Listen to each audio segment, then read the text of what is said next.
આપણી આ સૌરાષ્ટ્રની ભૂમિ એટલે શૂરવીરો, ભક્તો, દાતાઓ એની ભૂમિ, અને એની અંદર કોણ હિન્દુ, કોણ મુસલમાન, કોણ શીખ, કોણ ઈસાઈ, પાયામાં માનવતા અને એટલા બધા એવા સદગુણોની વાતો લઈ અને આપણે આ વહી ગયેલી વાતોમાં એવી સરસ કેટલીક જે ઉલ્લેખાયેલી પણ છે, કેટલીક ઉલ્લેખાયેલી પણ છે, એવી બધી વાર્તાઓને આપણે ઉજાગર કરવાની કોશિશ કરીએ છીએ. ત્યારે ખરેખર એક દુહો છે કે જનની માતા, જનની જણિતો કા દાતાર કા શૂર્ય કા ભગત, નહીતર રેજે વાંદણી મત ગુમાવીશ નૂર. એટલે એક એવો સમય હતો કે માણસમાં માણસાઈ છે એ મુખ્ય હોવી જોઈએ, એના સદગુણ એવા હોવા જોઈએ, દીકરો એવો હોવો જોઈએ કે બાપનું નામ ઉજાળે, કુટુંબનું નામ ઉજાળે, દેશનું નામ ઉજાળે. અત્યારના સમય, સાંપ્રત સમયની અંદર આ બધી ક્યારેક વાર્તાઓ છે એ કદાચ દંતકથા પણ લાગે, પણ હકીકતે જે લોકો જીવ્યા છે, જે લોકોએ સમર્પણો કર્યા છે, અને એના વિશે જયારે આપણે જાણીએ ત્યારે એમ થાય કે ઓહો, માનવતા કેની આંખ છે એ વખતે કેટલો બધો ઊંચો હશે. એવી જ એક વાત આપણે આજે લેવાની છે, જે મારા બાપુજીનું પુસ્તક છે મુઠ્ઠી ઉજેરા માનવી, એની અંદરથી લેવાય છે.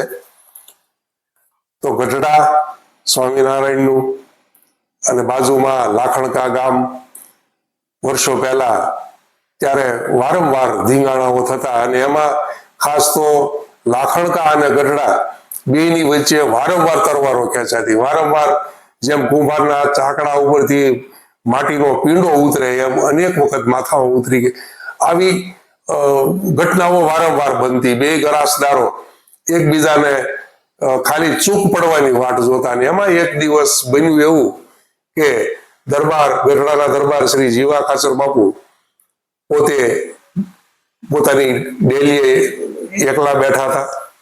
70-80 વર્ષની આજુબાજુની પોતાની ઉંમર, ગઢપણ આવી ગયેલું, એકદમ સફેદ વાળ થઈ ગયેલા, જેમ ચાંદીનું પતરું હોય એવા વાળ, મૂછુના થોભિયા પણ સફેદ, દાઢી પણ સફેદ, અને ગઢપણે બરાબર ઘેરી લીધેલા. અને એ દિવસે લાખણકાના વહીલોએ ગઢડાની ગાયું વાળી માણસોએ માહિતી આપી દીધેલી કે આ જીવા ખાચર એકલા છે, યુવાનો બધા બહાર છે પ્રસંગોપાત, એટલે આજ જો ખરેખર આંકડે મધ ને માખી વિનાનું છે, આ બાબા એકલા છે, તો આજ થઈ જાય. એટલે 50 જેટલા લાખણકાના યુવાનો ઘોડાઓ લઈ અને સીધા ગઢડા આવ્યા. ગઢડા આવી અને ગાયોનું ધણ વાળી લીધું. ગોવાળોને ખૂબ માર્યા, ગાળ્યું દીધી, ધમકીઓ દીધી, અને ગોવાળોને મારીને કાઢી મૂક્યા, ગાયો વાળીને લઈ ગયા. અને ગોવાળોને સંદેશો આપતા ગયા કે તમે તમારા દરબારને કહેજો કે જો તેવડ હોય તો હવે લાખણ કે આવે તરવારીઓ બાંધીને. અને આ વાત ગોવાળોએ ગઢમાં આવી અને કકળતા હૈયે કે બાપુ, અમારી આ પરિસ્થિતિ થઈ, આપણી ગાયું વાળી ગયા અને અમને માર્યા, અને માથે જતા આવી એક ધમકી દેતા ગયા છે, સાહો દેતા ગયા કે હવે જો જીવા ભગતને, જીવા ખાચરને જો તેવડ હોય તો ત્યાં લાખણકા આવે, અમે પાદરમાં એનું હામૈયું કરવા ઊભા છીએ. અને આ જીવા ખાચરના રોવાડે આગ લાગી ગઈ. યુવાની વીતી ગયેલી હોવા છતાંય યુવાની ટવકા કરવા માંડી. રૂવાડા બધા ઊભા થઈ ગયા, પૂછોના થોભિયા થર કાપવા લાગ્યા. અને એની બાજુમાં બેઠેલા સુરુ મેમણને, કે જે પોતે મુસલમાન હતા અને ગઢના કામદાર હતા, અને વર્ષોથી આ જીવા ખાચર અને સુરુ મેમણની જોડી સવારમાંથી બે સવારે આવી જાય, સાથે કલ્પા પીવે, હોકા પીવે, શિરામણ કરે, બપોરે સાસુ હારે પીવે, રાતે વાળું કરીને છૂટા પડે. આવી એક કેરામાં 2 કલમ, આવા બે અડાબીડ. સુરુ મેમણની ઉંમર પણ લગભગ 70-75 ની આજુબાજુ, બાપુની ઉંમર પણ એટલી, અને આખું શરીર દરબારનું ધ્રુજવા મળ્યું આ વાત સાંભળીને. અને સુરુ મેમણને બોલાવ્યા કે સુરુ મેમણ મારી ઘોડી લેતા હો. સુરુ મેમણ ઘોડી લેવા ગયા ત્યાં દરબારે માથામાં તાહળી મૂકી, માથે કસકાવી સાફો બાંધ્યો, ઢાલ લીધી અને તરવાર બાંધી અને સુરુ મેમણ જ્યાં ઘોડી લઈને આવ્યા હતા કે જેવો બાપુ આ શું? તો કે આ ઓલી ગાયો વાળી ગયા છે ને હવે જો કાઠીનો દીકરો ગાયું વાળી ગયા હોય જો અહીંયા ઘરે બેઠો રહે એના કરતા તો ખપી જવું સારું.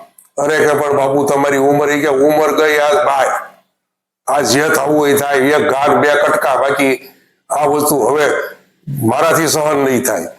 એટલે સુરુ મેમણે બાપુને ઘોડી અમારીની જેમ આમ બાજ જેટલી ઝડપે ઉડે એવી રીતે આમ 80 વર્ષની આવી ઉંમરના જેવા બાપુએ ઘોડી ઉપર રાંગ વાળી એટલે સુરુ મેમણે ઘોડીની લગામ પકડી લીધી. બાપુ સાચે જીવ્યા છે એટલે આ વરથી આપણા એક ભાણામાં હાથ છે બેયના, અને તમે એકલા જાઓ, એકલો જવા નહીં દઉં. હું મારી ઘરે જઈને મારું હથિયાર ઘોડી લેતો હોઉં. જો તમે અહીંથી ક્યાંય જાઓ તો તમને અલ્લાહની દુઆ છે. અને આ સુરુ મેમણ પોતાની ઘરે આવ્યા, પોતાની ઘોડી તૈયાર કરી, તરવાર લીધી, બંદૂક ખંભામાં નાખી. ત્યારે એ સુરુ મેમણની માતા જે 90-95 વર્ષની ઉંમર વટાવી ગયેલા, એ માડીએ પૂછ્યું ગગા કેમ શું છે? એટલે સુરુ મેમણે વાત કરી કે આવી રીતે ગાયો વાળી ગયા છે અને મારે અને જીવા બાપુને બેયને જવાનું છે એટલે હું જાઉં છું. એની માતાએ કીધું બેટા આપણે તો વેપારી માણા અને આ આપણે ધીંગાણું કરવા, તો કે માં આજ તું બોલતો તને ખુદાની કસમ છે, બાકી જીવો ખાસર જીવે તો સુરુ મેમણ જીવે, બાકી કઈ જીવવાનો અર્થ છે નહીં. એટલે માં તું મને દુઆ દે. પછી એ વૃદ્ધ ડોશીના શરીરની અંદર પણ આમ કકડાટી થવા મળી કે વાહ ખરેખર આજ મારો દીકરો કઈક સારું કામ કરવા જઈ રહ્યો છે. એટલે એ માડી એટલું જ કીધું કે બેટા તું જા, એનો વાંધો નથી, ટેસ્ટથી જા, પણ હવે જો તું જીવા ખાચરની પહેલા તારો જીવ દઈ દેજે, તારી માતાની કૂખ ઉજાડજે તું. અને આવા આશીર્વાદ લઈ અને સુરુ મેમણ અને જીવા ખાચર બે બહુ જ ભેગી ઘોડીયું લઈ અને લાકણકાના પાદરમાં આવ્યા. અને ત્યાં 50 બધા ઉભા હતા ગોહિલ દરબારો, અને આ બે ભાભલાઓએ તરવારોની ઝાકા ઝીક બોલાવી, પહાટી બોલી અને અંદરો અંદર બીજા વાતો કરવા કે આ બે ડગરાઓને ઘેરો નગર આગળ ભૂકા કાઢી નાખશે, આપણને મારી નાખશે, કઈક ને ઘાયલ કર્યા. અને પછી છેવટે એ યુવાનોએ આજુબાજુમાંથી ઘોડીઓ પહેરવી અને બેયને ઘેર્યા અને જીવા ખાચરના બે પગ કપાઈ ગયા, ઘોડી માથેથી ગાંડી પડે એમ જીવા ખાચર પડ્યા. સુરુ મેમણે આ જોયું, ઓ ખુદ યા ખુદા યા અલ્લાહ ક્યાં હો ગયા. ત્યાં એના ઉપર બીજો પ્રહાર થયો અને સુરુ મેમણના બે હાથ કપાઈ ગયા, એ પણ ઘોડી ઉપરથી પડી ગયા. હવે બે થોડા નજીક, એટલે એકના પગ કપાઈ ગયેલા, સુરુ મેમણના હાથ કપાઈ ગયેલા, છતાંય તમે એની શૂરવીરતા જુઓ, એની શક્તિ જુઓ.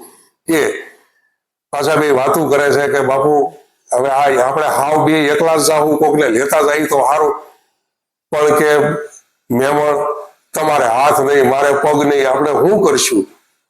તો કે બાપુ એક કામ કરી, મારે હાથ નથી પણ પગ છે, તમારે પગ નથી પણ હાથ છે, હું આ મારી બંદૂક મોઢામાં લઈને તમારી પાસે આવું ધરતો.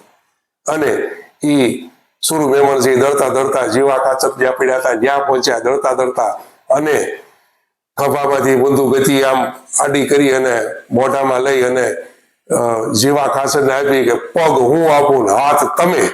એવી રીતે જીવા ખાચરને જેમ નાના બાળકને આપણે આમ હાંડીઓ કરી એવી રીતે સુરુ મેમણે જીવા ખાચરને પોતાના શરીર પોતાના ખંભા ઉપર એને હાંડીઓ કરી દીધા અને બાપુના હાથમાં બંદૂક, અને ત્યાંથી બાપુએ ભરેલી બંદૂકમાંથી 3 ભડાકા કર્યા અને બે યુવાનો જેમ કલકલિયા પાણીમાં પડે એમ બેને વીંધી નાખ્યા. અને એટલું જ આ કર્યું ત્યાં તો સુરુ મેમણનો દેહ પડી ગયો, જ્ઞાનના પ્રાણ વહી ગયા.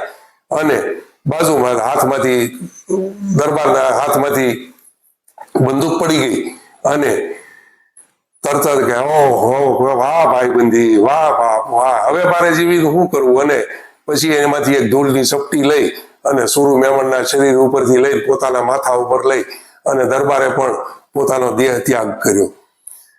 હવે આ બધા સમાચાર ગઢડા આવ્યા, સુરુ મેમણની ઘરે સમાચાર આવ્યા કે સુરુ મેમણ પણ આમાં કાયમ આવી ગયો છે ધીંગાણાની અંદર, પણ એની મા ઉપર કઈ અસર ન થઈ. પછી પાકા સમાચાર આવ્યા કે ભાઈ પેલા છે એ સુરુ મેમણે દેહ ત્યાગ કર્યો અને પછી જીવા ખાચરે દેહ ત્યાગ કર્યો છે. ત્યારે સુરુ મેમણની માએ પોતાના દીકરાનું મોં ટાંક્યું કે હવે બરોબર, શાબાશ તારી ખાનદાની, શાબાશ તે મારી આ કૂખ ઉજાળી છે. જય માતા.